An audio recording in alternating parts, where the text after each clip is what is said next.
1 de la tarde, 44 minutos, pues hoy el tema central en nuestro programa es la bipolaridad, esa falta de equilibrio dentro de las emociones que aparece llevando de un extremo a otro. Bien lo decía Mauro, empezando nuestro programa, pues que a veces los picos de felicidad están en su mejor momento en nuestro interior, pero luego llega una suma tristeza que puede convertirse en depresión. Y para conocer de este tema, pues Juan Pablo Villamarín nos acompaña, él es psiquiatra y será el encargado de responder realmente qué es la bipolaridad, Juan Pablo, y es muy importante destacarlo justo cuando hay más problemas de salud mental en el mundo. Buena energía antes que nada. Doctor Juan Pablo, buena energía. Bienvenido a las tardes del sol. Doctor, ¿qué es la bipolaridad? La bipolaridad, y eso es bien importante, es una enfermedad. Hago referencia a eso porque en el lenguaje coloquial, cada vez que alguien tiene un cambio de estado de ánimo, cada vez que alguien se enoja, entonces dice, uy, este como es de bipolar. Y entonces se han construido situaciones alrededor de situaciones cotidianas que antes que se extraen como de lo que es la enfermedad y la patología. Entonces, de ahí viene lo de las relaciones tóxicas, viene lo de la bipolaridad. Ahora nos consultan mucho por los trastornos de personalidad narcisista y es como que se pone de moda un término médico y se traslada a la cotidianidad. Entonces, el trastorno afectivo bipolar o bipolaridad es una enfermedad que básicamente lo que provoca es una alteración en el control de las emociones de las personas. Y entonces, Doc, ¿cuáles serían esos síntomas, digamos, más particulares para identificar que estamos frente a una situación de bipolaridad y no de trastornos de estado de ánimo, de cambios de estado de ánimo, como usted muy bien lo explicaba? Mire, esta enfermedad antes se llamaba enfermedad maníaco-depresiva. Y cambia a trastorno afectivo bipolar como para darle un espectro en el que uno entienda que se mueven estas situaciones. Pues es un trastorno porque altera la función del individuo, la funcionalidad. Es afectivo porque tiene que ver con la expresión emocional, no tiene que ver con carencias afectivas propiamente dichas. Y bipolar porque nosotros consideramos que el espectro del estado de ánimo es como una línea que uno pudiera trazar y en una punta está la depresión o la tristeza y en el otro está la alegría. Entonces, el trastorno afectivo bipolar se mueve en esa línea y puede ir desde la tristeza profunda, que nosotros conocemos como depresión, hasta la alegría extrema, que nosotros conocemos como manía. Ah, puede ser inversa, o sea, se puede jugar de un lado a otro, no siempre tiene que ir de la tristeza, de la felicidad a la tristeza. No, no siempre. Y nosotros lo llamamos polaridad, porque hay personas que tienen una polaridad depresiva y entonces sus crisis las hace más con depresión. Y hay personas que tienen una polaridad maníaca y sus crisis las hacen más con la manía. Con la euforia. Con la euforia. A veces uno lo ve como una alegría extrema, pero puede ser una rabia y es una expresión fuerte donde puede haber incluso agresión en los casos más críticos. Importante destacar que todos nos ponemos tristes en algún momento de la vida, que todos nos podemos poner alegres, pero que estos cambios se dan sin una razón específica. A veces dicen, pero ¿por qué está triste si tiene trabajo, la familia funciona bien, tiene salud? Y no entendemos por qué está triste. Entonces, es un trastorno precisamente porque la dificultad aparece sin ningún detonante específico. Obviamente, si la persona ya está diagnosticada con un trastorno afectivo bipolar y le ocurre algo negativo, puede pasar que haga una crisis depresiva ya sobre el diagnóstico que tiene. O por ejemplo, si está estable y tiene un trastorno afectivo bipolar y se gana el baloto, eso puede terminar en que haga una crisis por la emoción de ganarse una situación de estas. Doctor, esto es un tema complejo porque se cree o lo más común es que no sean entendidas esas personas que padecen estos trastornos, pero antes de que continuemos con nuestras preguntas, yo quiero invitar a todos nuestros televidentes, que sé que este tema es de vital importancia, a que nos escriban, a que escaneen nuestro código QR, manden sus preguntas o si han vivido o viven con alguna persona que sepan que está diagnosticada con bipolaridad, nos cuenten su historia escaneando el código QR. Por cierto, ya nos mandaron el primer mensaje de un televidente que nos dice, es un audio, escuchémoslo. Doctor, buenas tardes. Para hacer una preguntita, a ver si los niños también sufren de la enfermedad de ser bipolares. Los niños. Bueno, es una pregunta importante. Digamos que en general los espectros que tienen que ver con la salud mental se pueden dar desde la población infantil, pero es menos común. Este tipo de enfermedades aparecen alrededor de la adolescencia y en especial el trastorno afectivo bipolar se puede presentar en cualquier momento de la vida, a lo largo de toda la vida. Aparecen en población infantil, pero son poco comunes.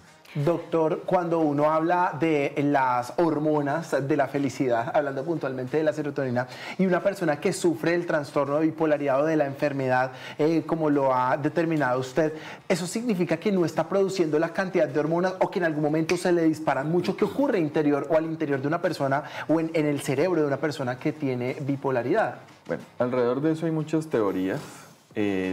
La serotonina juega un papel importante, pero no es el único neurotransmisor implicado en la situación que tiene que ver con el trastorno afectivo bipolar. Hay múltiples neurotransmisores y regularmente no es solo el fallo de uno, sino que es una disregulación general de los neurotransmisores que afectan el funcionamiento del cerebro. ¿Y es una enfermedad psicológica que se podría heredar o copiar de otras personas?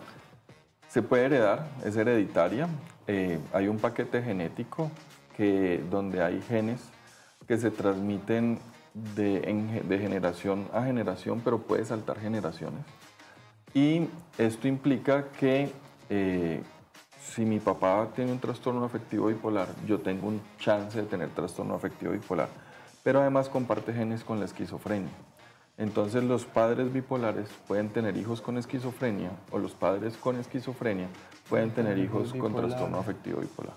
Estas emociones van, como lo explicaba usted, de la felicidad a la tristeza. También pueden ser otro tipo de emociones como de, no sé, de la euforia a la rabia, o siempre es felicidad y tristeza más característico. Digamos que uno considera como si, digamos, aunque el estado de ánimo no es una línea, regularmente el estado de ánimo es ondulado, pero hacia abajo regularmente es tristeza y hacia arriba puede irse hacia la alegría o puede irse hacia la rabia.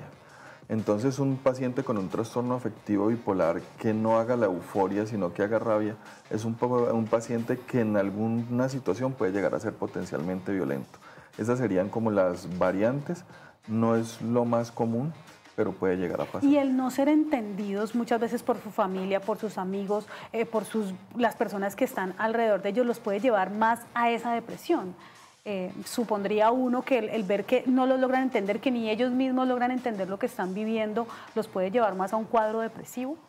Sí, y me das pie para recordar una situación muy común en la consulta, y es que nadie se imagina cómo es una depresión hasta que realmente la vive. Y eso es una situación que cada vez que uno la ve con una persona que sufre por primera vez un cuadro depresivo, decía, uy, yo sí vi a alguien deprimido y yo creí que solo eso era como, no, levántese, échele ganas, que usted sale de esa. Y cuando ya viven la situación y se dan cuenta que por más ganas que uno le quiera meter al asunto no es suficiente, entienden que esto no es una enfermedad. La salud mental es supremamente compleja porque si uno va por la calle y mete el pie a un hueco y se fractura y le ponen un yeso, todo el mundo corre a firmárselo, todo el mundo le lleva flores, le lleva dulces. Pero si uno se deprime, la gente asume que uno es perezoso, que no quiere hacer las cosas, pero piensan en todo menos en enfermedad. Entonces cargamos con un estigma muy grande hacia la enfermedad. Total. Claro, total. Bueno, ya hay muchos de los televidentes participando y eso nos encanta. Dice esta pregunta, ¿en qué edad es más frecuente la bipolaridad, Doc?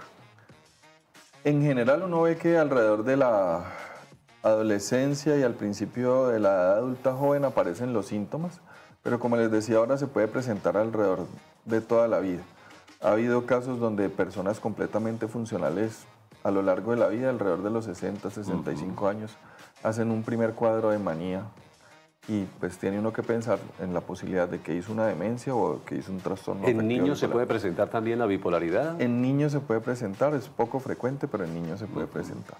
Y lo más complejo es que como en este preciso momento, y yo creo, no sé si compartimos el mismo pensamiento, doctor, que después de la pandemia vino un proceso mental bastante fuerte, el haber estado encerrados tanto tiempo, unos valoraron, otros no soportaron, pues dentro de eso ya somos tan sensibles a tantas cosas que uno dice, bueno, ¿qué tengo? Porque tengo bipolaridad realmente, o estoy solamente sintiéndome triste, que sentirse triste no es estar deprimido, ojo que muchas veces lo confundimos, ¿qué tenés? No, la depre, pero ¿cuál depre? Si es que una cosa es la tristeza absoluta, otra cosa es la depresión. Entonces como que vivimos tan confundidos que uno sí tiene que tener claro pues qué tiene y cómo enfrentar eso que tiene. Doctor, nos siguen haciendo preguntas. Hemos instalado una cámara en los exteriores de nuestro canal para que ustedes televidentes hagan sus preguntas y aquí hay una televidente que quiere preguntarle algo, doctor. ¿Quién son más bipolares, los hombres o las mujeres? Oh, qué buena pregunta, porque somos emocionalmente se ríe ella se activos. ríe. Mire que precisamente frente al trastorno afectivo bipolar no hay una diferencia marcada de género. Por ejemplo, en la esquizofrenia es más común en los hombres, la depresión y la ansiedad es más común en las mujeres, pero en el trastorno afectivo bipolar casi que se puede dar por igual la situación, de pronto un poquito más prevalente en hombres, pero la diferencia no es muy marcada. Doctor, yo veía alguna vez un video en TikTok de una madre que llorando exponía que se le había dañado su matrimonio, que nadie la entendía, que ella, si ella pudiera manejar sus emociones, las manejaría, pero que para ella ha sido muy difícil porque su esposo nunca la entendió, se separó. Ahí yo me hago una pregunta y es, también hay que hacer un trabajo no solamente con la persona que está padeciendo la condición, sino con su familia, porque es algo que es difícil para entender no solo para ella o para él, sino para las personas que lo rodean. Se le puede destruir su familia, todo, por tener estos cambios de ánimo tan polares. Yo iría un poquito más lejos y es que hay que educar a la sociedad. Okay. De ahí tenemos que partir para entender que las enfermedades mentales son enfermedades, así no sean enfermedades tangibles, si se puede llamar así, y que en la medida en que haya una sociedad educada con respecto a esto, ganamos mucho. Las familias terminan casi que educándose a punta de experiencia, a punta de vivir la crisis con el paciente, a punta de tolerar cosas, con situaciones tan graves como por ejemplo que si el debut es una manía y hace una manía con síntomas psicóticos, eso quiere decir que se sale de la realidad, que habla cosas que no tienen sentido, cosas tan graves como que se siente tan bien y con tanta energía que siente que todo lo puede y entonces regala la casa, regala el sueldo, le da por hacer cosas de ese tipo. Y entonces primero van donde los chamanes, donde el brujo, donde el sacerdote y se demoran mucho tiempo en llegar donde quien los puede ayudar. Eso hace que la enfermedad sea más difícil de tratar. Claro, doctor. ¿Qué factores, aunque ya lo tocamos tangencialmente, pero qué factores genéticos y ambientales contribuyen al desarrollo de la bipolaridad? Bueno, el trastorno afectivo bipolar tiene un componente tanto genético como ambiental. Digamos que si yo tengo una carga genética que me predispone al desarrollo del trastorno afectivo bipolar, hay situaciones que pueden jugar a favor o situaciones que pueden jugar en contra. Entonces, si yo estoy en el seno de una familia que es amorosa, que es comprensiva, que de alguna manera en mis inicios me lleva de la mano como para que aprenda a enfrentar la vida y las carencias que haya de cualquier tipo se puedan suplir de alguna manera, la probabilidad de que yo sufra un trastorno afectivo bipolar es menor. Mientras que si estoy en un hogar con violencia, con dificultades marcadas, donde se ve, por ejemplo, consumo de sustancias psicoactivas, donde hay maltrato, abuso y ese tipo de situaciones, pues predisponen a que la persona pueda desarrollar el trastorno afectivo bipolar con mayor facilidad. Doctor, muchas veces, y por estar lleno de emociones o llenos de emociones, la película Intensamente nos ha vendido bastante bien esa idea de que nos merecemos sentir tantas cosas, pues uno, digamos que tiene una montaña rusa durante todo el día, entonces me sentí bien, me sentí mal, me sentí medio bien, me sentí medio mal, pero ¿en qué momento yo debo consultar? ¿Qué prende el bombillo rojo y dice, viejo, vaya al psicólogo, en su defecto al psiquiatra, para que le traten, porque usted lo que tiene es un problema de bipolaridad? ¿Cuándo hay que alertarse puntualmente o cuáles esos síntomas que uno dice, estos son los que se presentan cuando usted tiene un cuadro de bipolaridad? Muy buena pregunta, porque digamos que a lo largo de los días, incluso dentro del mismo día, yo puedo estar triste por una situación, después me puedo poner contento por otra situación, Pero si ustedes se dan cuenta, a lo largo del día uno vive varias emociones de acuerdo al entorno y esas emociones de alguna manera se les da trámite, se solucionan y funcionan. Pero cuando yo empiezo, por ejemplo, a tener tristeza y esa tristeza se prolonga a lo largo del día y no funciona, y yo tengo ya varios días, incluso semanas, donde mi estado de ánimo no varía y como que por el contrario se profundiza, ese es el diagnóstico de una depresión. Entonces, frente a la posibilidad de una depresión, yo tengo dos posibilidades. Una depresión que nosotros llamamos unipolar, o sea, solo la depresión, o una depresión en el marco de un trastorno afectivo bipolar. Y quien sufre el trastorno afectivo bipolar no sabe si el debut de la enfermedad va a ser con un cuadro de depresión o con un cuadro de manía. Entonces, si yo tengo una tristeza profunda que se prolonga en el tiempo más de 2 semanas, es una razón para consultar. A veces, después de 2 semanas, ni siquiera uno tiene el ánimo para consultar, entonces la familia debería estar pendiente de esa persona que lleva tanto tiempo así.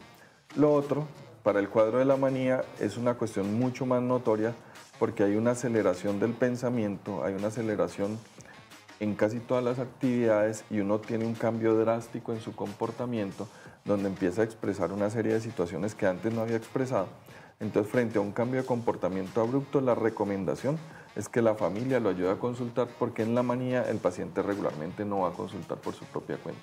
Además que uno se rehúsa porque ese término de está loco siempre ha retumbado, ¿no? Entonces enloqueció, hay que pesarse, enloqueció y finalmente pues tener un trastorno que tenga que ver con las emociones no tiene nada que ver con la locura y que gestionar las emociones a veces no está en nuestro control. Muchas gracias, doctor, por habernos acompañado. Doctor Juan Pablo, qué muchas buena gracias. ilustración, buena energía por aquí. Buena energía, muchísimas gracias por pronto. ampliarnos el panorama con el tema de la bipolaridad. Creo que es muy importante para todos nosotros. Tenemos muchas personas escribiéndonos. Vamos a tener más adelante nuestro tablero de Échele Ojo para que ustedes estén muy pendientes, escaneando código QR, llamando a nuestra línea 518-4098 para que participen de esas invitaciones a ver a Marc Anthony el 17 de agosto en la ciudad de Palmira. ¿Ustedes qué? ¿Quiere ir, doctora, a ver a Marc Anthony? ¿Quién no quiere ir, no, Doc? ¿Quién no quiere ir a ver a Marc Anthony en Palmira? Pendientes. Y pendientes también de nuestro tema porque ahora tenemos una doctora que nos va también a estar hablando de cómo podemos hacer tratamientos para pues mantenernos bien en medio de la bipolaridad en familia. Nos vamos entonces a un pequeño corto comercial y ya regresamos aquí a nuestras tardes del sol.